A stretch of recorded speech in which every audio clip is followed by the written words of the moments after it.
بسم الله الرحمن الرحيم. maanta oo ay taariikhdu tahay 22ka bishii 2023 waxaan u soo fariistay shirkan jaraa'id inaan ku cadeeyo shalay oo 20kii bishii 2023 ahayd arimo ka dhacay degmada Baraabe oo ay isweydiinayaan dadka qaybahooda kala duwan bulshada Soomaaliyeed guud ahaan iyo bulshada Koonfur Galbeed iyo bulshada ku nool caasimadda dawladda Koonfur Galbeed kaasoo ahaa in shalay ay warqad oo ay soo baxday wasiirka arrimaha gudaha warqadaasoo midna ahayd in xilka gudoomiyaha degmada oo iga qaaday midna ahayd inuu ku magacaabo gudoomiye cusub waxyaaba isweydiinta mudan ayaa waxay tahay oo sharciyadana aan looga bixi karin sida laga warqabo oo la og yahay November 10keedii 2021 ayaa waxaa la doortay gudoomiyaha degmada Baraabe caasimadda dawladda Koonfur Galbeed waxaana ay doortay gole deegaan dadka waxyaabaha inay fahmaan ay tahay ayaa waxay tahay in golaha deegaanka marka la dhiso ay macnaheedu tahay in maamul rasmi ah uu ka dhisan yahay meeshaas oo dawladnimada qaybta ugu hooseysa la dhisay la daadajiyay waxa marka la yaab ah oo ilaa hadda muddo 24 saacadood laga soo wareegay xilliga ay warqadaas soo baxday oo aan la ogeyn waxa ujeedkeedu uu yahay ayadoo gudoomiyihii degmada la yiri xilkiya laga qaaday gudoomiye cusub oo golaha kamid ahna la magacaabay oo la leeyahay kumeel gaar waa sidee sharciyada isugu qaban kartaa in golihii deegaankoo jooga dhisan gudoomiyihii ay doorteen oo jooga waxay ahayd in magacaabis ay bilaabato because magacaabis markay jirto waa xilli aysan gole deegaan dhisnayn dawladana markaas ama maamulka meesha ka jiran uu yahay maamulka meel gaar taasi maysan dhicin sida uu soo qaatay wasiirka sheegay wuxuu yiri mooshin ayaa laga keenay gudoomiyaha degmada mooshinka wuxuu u baahan yahay markii la keenayo marka hore inuu sharci ku imaado oo qodobada iyo waxyaabaha mooshinka lagu soo qorana la cadeeyo sidoo kale la cadeeyo inta soo qortay waxa ay mooshinkan ujeedkiisu uu yahay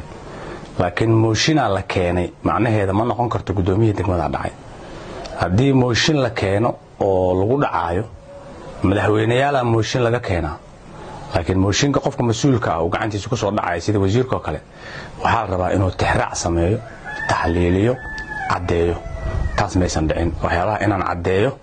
aan rabo oo mas'uuliyad darrada ay ka dhacday oo dawladnimada daadajinteedana la dhaamay ayay tahay taas mid kale waxa video laga qaaday oo la duduubay xubno kamid ah golaha deegaanka ayagoo qaarkood sida aragteen oo muuqdaan maxay is ogeysiinaya anagu maanan fadhinin meel lagu ooyo maanan fadhinin waxaan fadhinay isxaq waraysi oo golaha deegaanka loo suubinayay haddii qof kasto ooya maxay ahayd uu yahay qof xaq leh ama wuxuu ka hadlay run yihiin oo maxay ahayd macnaheeda taas ay u dhiganto dad badan waxay qaadan lahaayeen xuquuq dad kale ay leeyihiin sababaha garsoorka iyo dadka mas'uuliyiinta ay u kala sareeyaan waxay tahay wax kasto dhaco inaadan siday tahay isaga qaadanino aad dabagashid waxaan maxay yihiin maxay ku imaadeen maysan dhicintiina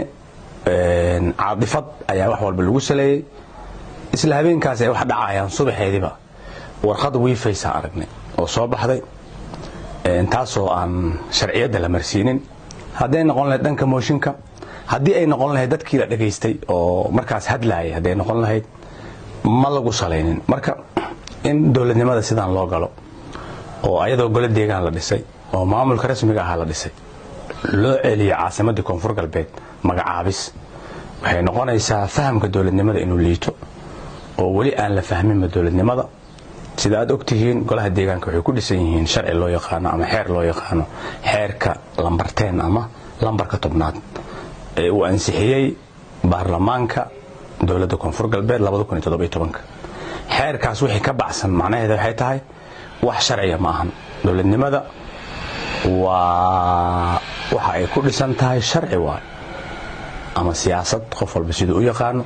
haddii siyaasadaas iyo sharcigaas laga baxo waxa meesha ka baxayso dowladnimada marka waxaan cadeynayaa anigoo ah gudoomiyaha degmada ee dooran ee la doortay xilligaas muddo 2 sano wax dhiman jooga in waxyaabaha la suubiyo shalay aan sharciga loo marin oo dowladnimada aan la ilaalinin oo nidaamkii jiray ee dawliga ahaa la dumiyay wasiirka waxyaabaha waajibka ku ahaa ama saarnaa waxay ahayd markuu waxyaabo badan dhageysto ma ahayn golo deegaan ama gudoomiye golo deegaan 24 saacadood wax ka yar habeenkii in wax la dhageystay 4 saac subaxnimo soo xigtay oo 19 bisha maqribkeedii 20 bisha 4 saacna wax la suubiyo waxaan arki karnaa inaanan dowladnimo laga rabin maxay ahayd ama nidaam loo rabin caasimada dowladda koonfur galbeed waxaan arinkan aan u cadeynayaa waxay tahay shacabka qaybahooda kala duwan oo shalay ilaa iyo maanta gelinka hore ilaa iyo shalay wixii ka dambeeyay 5 saac maalinimo ama 4 saac waxyaabihii la diro baraha bulshada la geeyay waxaan cadeynayaa wax sharci ku fadhiya inaysan ahayn muhiimna ay tahay markii arrimahan oo kale ay dhacaan in xataa uu soo galaayo garsoorka because of waxa la isku haayo sharciyad waa because of xeerkii la marteen oo la jibiyay gudoomiye degmo oo ah gudoomiye la doortay oo golo deegaan ah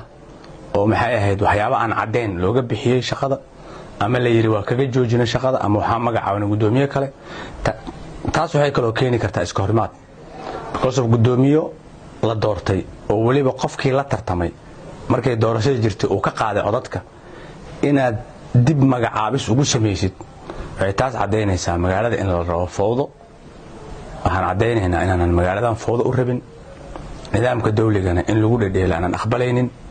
macnaheeda ma ahan wasiiraan ah wax walba waa garanaya macnaheeda ma ahan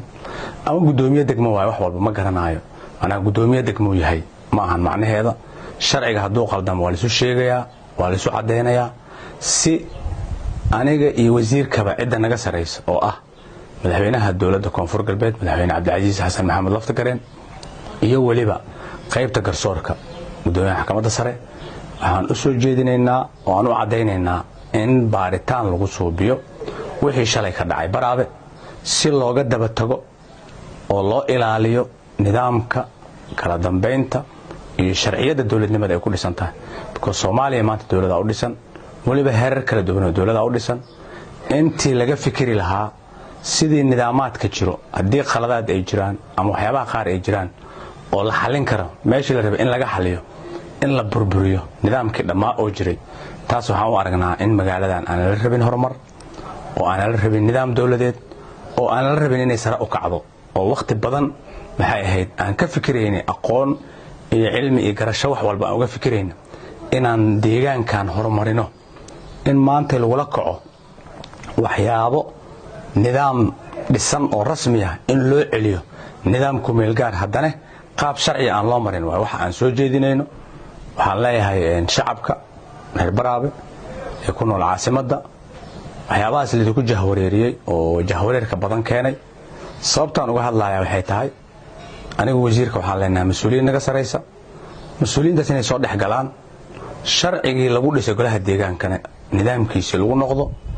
oo aan la yeelin magaaladan sida magaalooyinka qaar la yeelay oo hadda uu dhibka ka taagan yahay oo kamid ah magaalooyinka koonfur galbeed ay ka kooban tahay maxay ahayd intaasaan ku soo koobaya warkayga. Assalaamu calaykum waraxmatullaahi wabarakaatuh.